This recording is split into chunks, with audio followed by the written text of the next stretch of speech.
안녕하세요. 황닭입니다. 오늘은 응급의료 헬기 어떻게 이용할 수 있는지에 대해서 정리된 기준이 있어서 알려드리겠습니다. 소방청에서 2019년 10월에 발표한 범부처 응급의료 헬기 공동 운영에 관한 매뉴얼입니다. 일단 응급의료 헬기에 대한 정의를 내렸는데요. 응급의료 헬기는 크게 세 가지가 있습니다. 닥터 응급의료 헬기는 의사가 탑승하고 응급의료 장비를 상시 장착하여 응급 환자 등을 이송하는 회전익 항공기이고, 전문 응급의료 헬기는 간호사 또는 1급 응급구조사가 탑승하고 응급의료 장비를 장착하여 응급 환자 등을 이송하는 회전익 항공기입니다.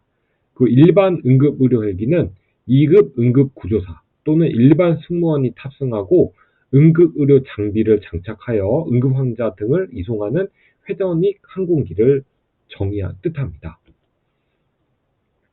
자, 그럼 응급의료 헬기 현장 대응 프로토콜인데요. 응급의료 헬기는 어떤 상황에서 요청을 할 수 있을까요? 그 요청 기준이 이 매뉴얼에 나와 있습니다. 환자가 발생한 현장에 구조대 또는 구급대 도착 전 상황실 요원이나 출동 중인 구급대원이 다음 사항에 해당하는 신고 접수 또는 인지하였을 때 환자의 상태가 헬기 이송 기준, 이건 좀 이따 나중에 보여드리겠습니다. 이 헬기 이송 기준에 해당되고 현장이 응급의료 헬기 출동 지역으로 판단될 경우 응급의료 헬기를 요청할 수 있습니다. 그래서 환자의 생명 유지, 악화, 추가 손상 방지 등을 위해 응급의료 헬기를 이용하여 신속한 이송이 필요하다고 판단한 경우, 그리고 응급의료 헬기 이외의 수단으로 환자의 구조 또는 이송이 불가능하거나 이송 지연이 발생할 것으로 판단한 경우, 그리고 다수 사상자가 발생한 경우, 그 밖에 응급의료 헬기 이송이 필요하다고 판단되는 경우에 응급의료 헬기를 요청을 할 수가 있습니다. 응급의료 헬기 출동 지역은 현장 거리, 교통체증 등으로 구급차를 이용한 이송이 헬기 이착륙 소요 시간인 약 15분 및 현장까지 소요 예상 비행시간 등보다 더 많은 시간이 소요될 것으로 판단될 경우에 이제 출동 지역으로 결정을 할 수 있습니다. 그리고 응급의료 헬기 출동 지역이 아니더라도 그 밖의 사정으로 인하여 지상에서 응급 환자 이송이 상당히 지체될 것으로 예상되는 경우에는 응급의료 헬기를 요청할 수 있습니다. 유관 기관에서 응급의료 헬기를 요청할 경우 응급 헬기 지원 요청서를 활용을 해야 됩니다. 그 응급 헬기 지원 요청서는 이렇게 생겼습니다. 그래서 요거를 작성을 하셔야 합니다. 자, 그럼 아까 헬기 이송 기준이 있었는데요. 어떤 환자에 있어서 헬기 이송을 하는 기준인지 한번 확인해 보겠습니다. 일단 주요 외상, 이제 성인의 경우인데요. GCS라고 이제 의식 수준을 나타내는 건데, 이 GCS 스코어가 13점 이하인 경우, 그리고 호흡수가 분당 10회 미만 또는 30회 이상인 경우, 맥박수가 분당 80 미만 또는 121 이상인 경우, 수축기 혈압이 90 미만인 경우, 그리고 관통상이 있는 경우, 2개 이상의 긴 뼈 골절 의증이 되는 경우, 연가양 흉부 의증이 있는 경우, 척추 손상 또는 사지마비 의증인 경우, 그리고 절단상이 있는 경우, 단 손가락 발각은 제외입니다. 그리고 골반, 골절이 의심되는 경우, 그리고 두개골의 개방성 골절 또는 압좌상이 있는 경우입니다. 그리고 소아의 주요 외상 환자에 있어서도 헬기 이송 기준이 있습니다.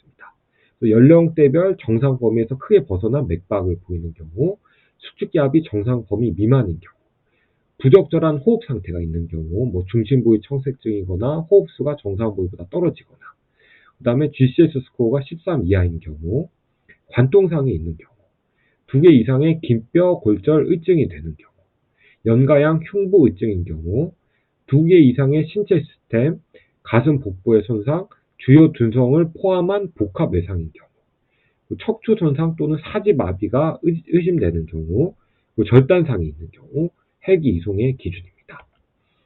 중증 화상인 경우에도 이제 헬기 이송 기준입니다.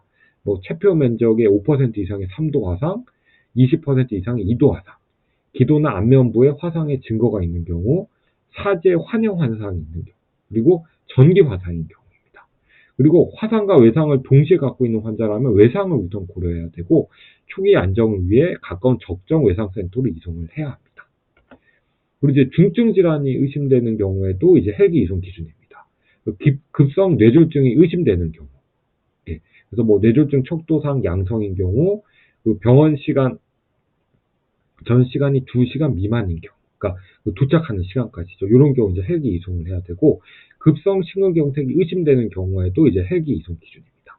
흉통이 있거나 가쁜 호흡을 쉬거나 또는 전형적인 심장 증상이 있는 경우, 그리고 심전도를 찍었을 때 의심되는 소견이 있는 경우에 이제 헬기 이송 기준이 됩니다.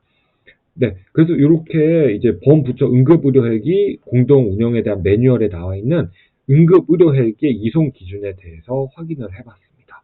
그래서 이제 그 응급의료가 필요하신 분들이 적절한 시기에 적절하게 이제 헬기를 타서 이제 의료를 받을 수 있도록 우리나라에서 이제 열심히 노력을 하고 있습니다.